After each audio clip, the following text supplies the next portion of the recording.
astronauts to the moon. Ignition sequence start. 2, 1.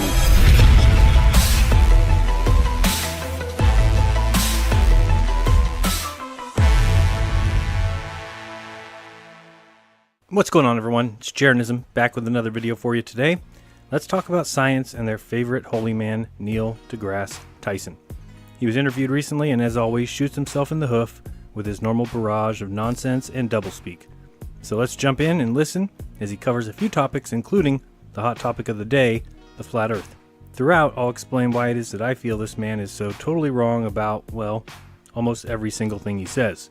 So let's begin, and here he is, Monsignor Tyson. So often you get people who maybe haven't studied science deeply or don't know what science is or how and why it works. They will invoke their own sort of sensory judgment as to whether they assess something to be true. But science, when it reached maturity, I would say beginning 1600 and onward, with the near simultaneous invention of the microscope and the telescope, enabling investigations into two completely different directions in the universe, we are taking in knowledge and insight and information that had no relationship to our five senses as we evolved in the plains of Africa. Alright, you've said it before. I know, our senses, they can't be trusted. Don't worry about those. Smart men are here to tell us the truth about the world we live in. I learn you something, boy. You want to almost feel a responsibility to make people smarter about science. Well, that's an interesting way to think about it. I think it's not a responsibility, sure, but I think of it as a duty. If I have the capacity to do so, and it could serve the greater good, then I would be irresponsible if I did not. And that's how I think about it, and that's what motivates me. Oh, that's what motivates Neil? Aren't we lucky? Learning from the master, I feel special and privileged indeed. First of all, I'm not a professional skeptic. I'm a professional scientist. What? Not a professional skeptic? That's what a scientist is. Unless you push agendas and hold on to dogmas, in which case, well, you're not a scientist at all. So why should I trust you, Neil, instead of my God-given senses? Please enlighten me. The universe is under no obligation to make sense to us. It's the observations that matter, even if they conflict what feels right to you. We have learned to trust the observations because that is the measure of reality. It's the observations that matter? Really, Neil? This chart tells us what the universe consists of. 4% normal matter. Well, that's good at least. 74% dark energy and 21% dark matter. So 95% of the universe, and yes, I see that the chart adds up to 99%. I didn't make it. Someone far smarter did, no doubt. So 95% of the universe has never been observed. Yet, you just said it's all about observations. It's about measurements and observations. When they align, you don't have the luxury to cherry pick the extremes of these measurements and then declare that that's what is true. No. You don't get to cherry pick and decide what is true. That's all that you do. It's not about measurements. It's not about observations. You have destroyed science. You have perverted what many of us were taught was unpervertible. Religion is corrupt. Education, corrupt. Politics, corrupt. Business, corrupt. And now, science. You have cherry-picked what you want to be true. I mean, where is Richard Feynman? If it disagrees with experiment, it's wrong. In that simple statement is the key to science. It doesn't make a difference how beautiful your guess is. It doesn't make a difference how smart you are, who made the guess, or what his name is. If it disagrees with experiment, it's wrong. That's all there is to it. And we always try to guess the most likely explanation, keeping in the back of the mind the fact that if it doesn't work, then we must discuss the other possibilities. See, Richard Feynman once said, "You see, one thing is I can live with doubt and uncertainty and not knowing. I think it's much more interesting to live not knowing than to have answers which might be wrong. I have approximate answers and possible beliefs and different degrees of certainty about different things, but I'm not absolutely sure of anything. And there are many things I don't know anything about, such as whether it means anything to ask why we're here, and what the question might mean." See, Richard Feynman was a real scientist, honest at least. He understood how science was supposed to work. Well, those days are gone. You now have people going around saying that the Big Bang is a fact, that evolution is a fact, the age of the Earth is a fact. You can't tell me what is true. It is scientific only to say what's more likely and less likely, and not to be proving all the time possible and impossible. So let's just take a look at the dark energy, dark matter subject. Scientists and astronomers saw that galaxies and stars were not acting as gravity says they must. So what should we do? Feynman said, If it disagrees with experiment, it's wrong. even Lawrence Krauss understands what science is supposed to be. He doesn't practice it, but he can speak it. Another major misconception about science is that science is involved with the truth. Science cannot prove something to be absolutely true. There are no absolute truths in science. That's also how it differs from religion. Science can prove things to be absolutely false. That's how science progresses, because an idea that disagrees with the evidence of experiment is false. And it's false today, and it'll be false tomorrow. But what we do in science is we get rid of all the falsehoods, and what remains has an element of truth. But even if something satisfies the test of every experiment today, and in fact that's what this young lady was referring to, it doesn't mean that we won't discover we have to modify it.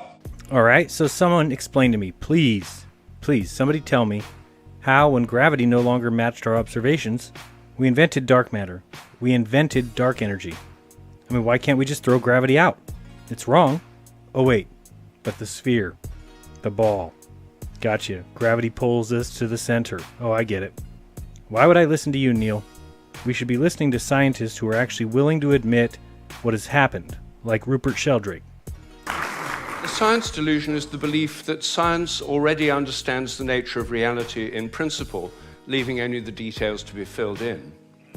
This is a very widespread belief in our society. It's the kind of belief system of people who say, I don't believe in God, I believe in science.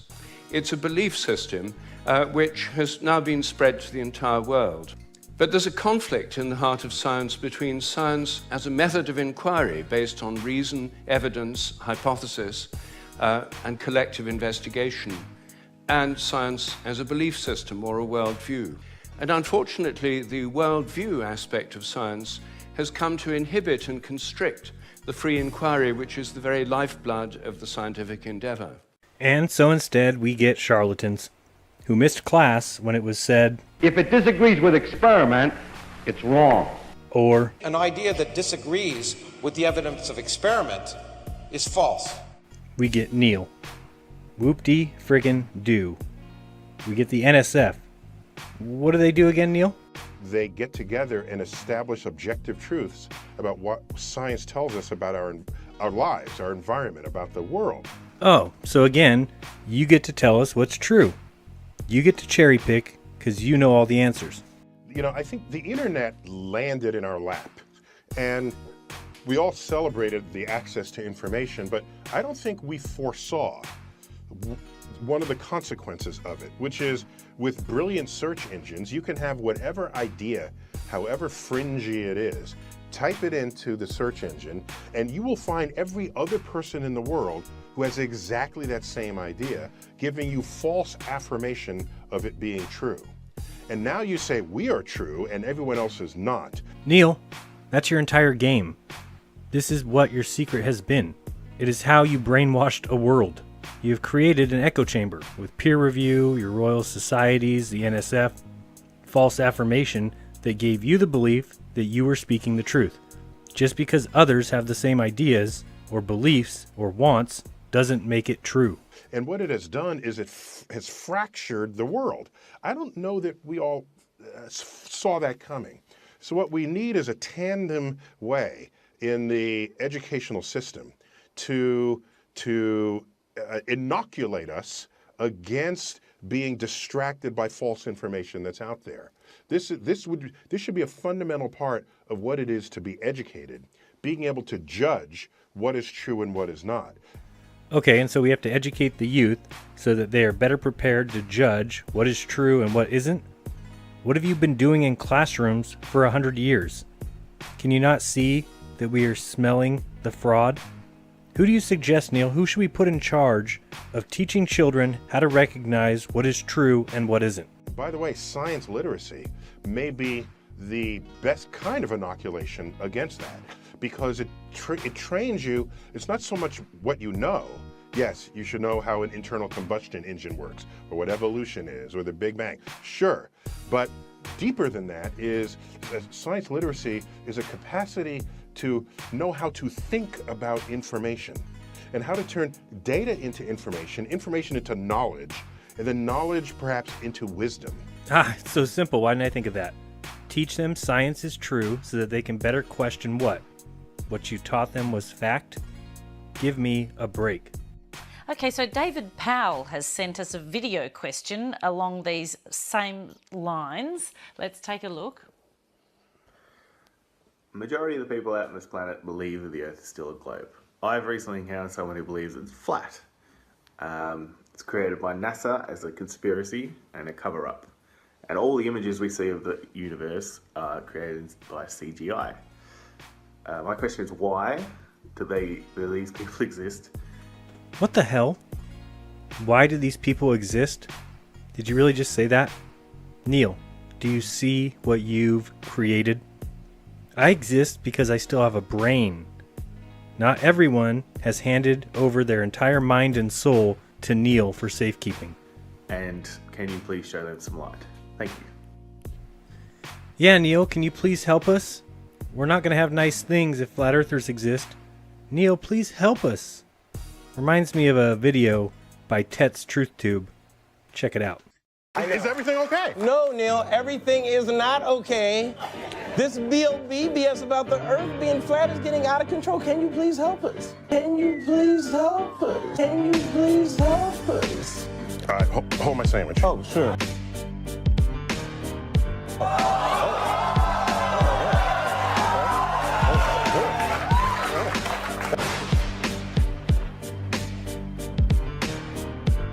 Well, you said science should be skeptical of politics. Don't you think we ought to be a little skeptical about science too? I mean, can we trust you guys?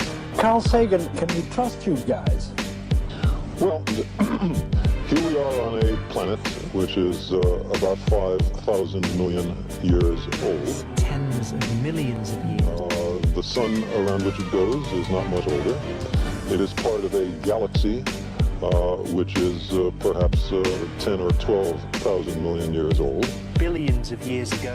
Which is one of perhaps hundreds of thousands of millions of other galaxies. It's around 50 million.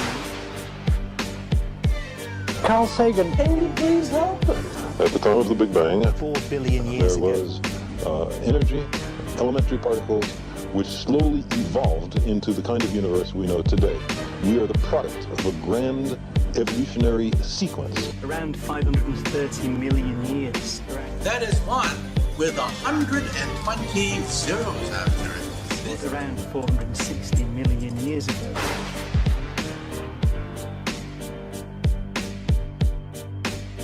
Something like 225 million years. I'm gonna have to do something I rarely do. I gotta hit the science panic button. Science Emergency Defense Program initiated. Science Emergency Defense Program initiated. Oh my God. 55 million years. Can we trust you guys? Mr. Cockrell, can you please help us? I disagree. You'd be put in prison for saying a fraction of the things that you just said. If you disobey the emperor, off with your head. Around 4 billion years ago. Okay, let me ask you a question now. On tape, let me ask you a question. Absolutely. Who was behind 9/11? Are you a conspiracy theorist? Not Are really. you these people that think that maybe George W. Bush toppled his own building? What do you think is behind 9/11? Let me ask you that question. Who was behind 9/11? I think. Let me ask you a question. Answer me a simple question. Who is behind 9/11? I give you the courtesy of being on your show. You should give me the courtesy of answering one simple question. Let me ask you a question. And if you don't agree with it, you get your fingernails pulled out. Can you please help us? Can you please help us? Mr. So Neil, can you please help us? Can you save the world from these parasite mind thinkers? Yeah, again, there's some missing education. It's a failure of the educational system. And yeah, you can go chase after these adults who speak this way, and I don't know that I have the time. I don't know that you have the time to do this. No, we're not missing any education. We were not only required to go to school and learn your facts, we were required to pass the class. We've learned your science. We went looking for facts and evidence to back it up, and there was none. And what do you mean you don't have time? Didn't you just say earlier? But I think of it as a duty. If I have the capacity to do so, and it could serve the greater good, then I would be irresponsible if I did not. And that's how I think about it, and that's what motivates me. Well then, guess who is irresponsible? You proved gravity by dropping a mic on Comedy Central, guy. But what we do know is, though, if, again, in a free country, let them think Earth is flat. I'm not going to chase down people. That's an inversion of a knowledge pyramid that will ride a ship off the edge of your flat Earth. Oh, good one. The edge joke. Haven't heard that one before. Here's a clip from a great video by Deep Inside the Rabbit Hole. Enjoy. Here's our flat Earth with our magnetic center. This is the shoreline that we call Antarctica that surrounds our world. And here's my boat. I put my boat down and immediately the compass points north. If I want to circumnavigate, I want to head west or east, but we're going to go west right now. So I'm heading west, and as you see, west keeps turning. So I have to keep going, and this is how, when you go west, you end up going all the way back to where you started from. Same thing for east. I go east, I keep having to turn because my compass keeps making me turn to go east. If I want to go dead reckon west, so this would be dead reckoning west. If you watch the compass, I'm no longer going west, I'm going south. Any straight line on a flat Earth will eventually become south. And that is how you circumnavigate on a flat Earth. Nobody can circumnavigate south, because when you go south, you keep on going. So, did you catch that, Neil? Do I need to send you to 13 years of indoctrination so that you get it? I mean, if you want this to end, if you want to end this discussion, if you want to show the world that the Earth is a sphere, get on a plane and circumnavigate north to south. Easy, right? Do it then. Put trackers on a plane, advertise it, take a plane full, film it, live stream it. Or take baby steps. Why don't you just go from Auckland to Cape Town? Just make that flight non-stop. Should be easy, right? It's only 7,200 miles. You do that Sydney to Santiago in 11 and a half hours. It's weird that I can't find any flights that go direct. Zero. Can't figure out why. Let's try entering in non-stop. My days are flexible, so we'll check non-stop here. Nope, nada. There's a 24 hours. There's a 22-hour flight. But wait, you can do the same distance in 11 and a half, Sydney to Santiago. And yet, when I check for non-stop flights, I get the message, we couldn't find flights that match your filter selections, even though I put completely open days, and all I asked for was a non-stop flight, but I can't find one. That's kind of strange, considering you do Sydney to Santiago in 11 and a half hours. So you should be able to do this distance, which is, 7,100 miles, 7,200 miles, which means it's even shorter, 7,100 miles. So why do no flights exist, Neil? Why?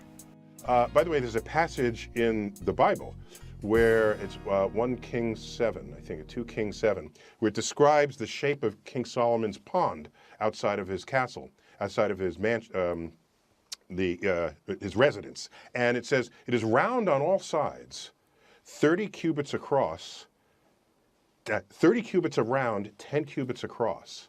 Well, if you divide those two numbers, you get 3.0. That is the Bible's attempt to give you the value of pi, okay? The ratio of the circumference of a circle to the diameter. Well, that's the wrong answer, okay? Pi has actually some decimal values there. Wow, that's the Bible's attempt to give you the value of pi? Neil, what answer would be correct? What is rounding? When were decimals put to use? When were the numbers 0 to 9 put to use? Could it be an estimate? In fact, Neil, isn't it an irrational number? It never ends. Therefore, you're going to use this as some sort of evidence? I mean, come on. If I asked you how much fuel was on the Saturn V, and you said 203,000 gallons, is that right or wrong? What if it's 203,400? What if it's 203,400.23 gallons? Where exactly does it say, here is the value for pi? I'm not even someone who says that the Bible is divine, but I would never use what you just did as any kind of proof. I mean, you say it like you're proud. Tell you what, Neil, you tell me what the value of pi is. Go ahead and write it down. Maybe you'll realize that if a Bible scribe wrote the answer you seek, they'd still be writing today. Just a quick thing about the flat Earth. During a lunar eclipse, where the sun casts Earth's shadow on the surface of the moon, you would have some lunar eclipses where the shadow would just be a flat line, and that has never happened. What a that relief. just has never happened. It's always been a curved surface, and the only thing that makes a curved shadow, no matter the angle of the illumination, is a sphere. Just so you know. I kind of want to know why you're shaking. Certainly interesting. You don't give it up, do you, Neil? If we go by your rules and assume that it's the shadow of the Earth, well, perhaps you may be right. But the only thing that makes a curved shadow is a sphere, huh? So what are these shadows on the bottom of this pool? They must be spheres, right? Oh, that's interesting. Looks like it's just surface tension on the water that created a circular shadow. I thought you just said that only a sphere makes circular shadows. Well, here's a great video by Carly Sunshine. Let's see if anything else might happen to make circular shadows. Check this out. I'm just gonna drag this plate through the water in the pool. That's it. But look what forms. Perfect black circles on the bottom of the pool. And it's so weird. They don't die. They just keep going right next to each other. I sped this footage up because the circles took 3 minutes to cross the pool and didn't seem to be dying out. These got sharper as they went and made it all the way across. Those shadows didn't look to be caused by spheres to me. Neil, you are officially a joke. Would you ever want to go to, like, the moon? Do you have any interest in doing that? Yeah, if I'm going to go into space, send me somewhere. Not just boldly going where hundreds have gone before in low Earth orbit. Yeah, I'd go to the moon, to Mars, Like, if Elon and beyond. Musk and his whole team do what they say they're going to do. Yeah, I would have him test the rocket first, then I'll go. Very smart thinking. They say they're going to do that by 2024. Is that really possible? I'm skeptical, but my skepticism is irrelevant because what matters more to me is that somebody's even thinking that way. Right, yeah. And without folks like that among us, we might as well all just move back to the cave. Because it's people like that who got us out of the cave in the first place and created a tomorrow that previously was only imagined. And so however skeptical I am is not even relevant. I just thought you were about to climax right there. It's a space Very thing. excitable. Oh, it's pretty clear he's climaxed. He has definitely hit his peak. It's all downhill from here. On my way out, the following are some images meant for whoever that guy was who asked Neil why people exist who question NASA images, so enjoy the CGI. And to Neil, you are part of the group that, knowingly or not, has trashed the name of science. Because you hate the ideas of God that men taught you, you decided instead to worship the words that men taught you. Smart move. Wake up and get with it, or I hate to tell you that the legacy you leave behind will be a real Degrassi one. Help us fix what you broke, or get the hell out of the way, because the truth is coming through. Be kind, don't lie, and open up your mind, because there's truth inside. Till next time, guys, this has been Jeranism. Peace!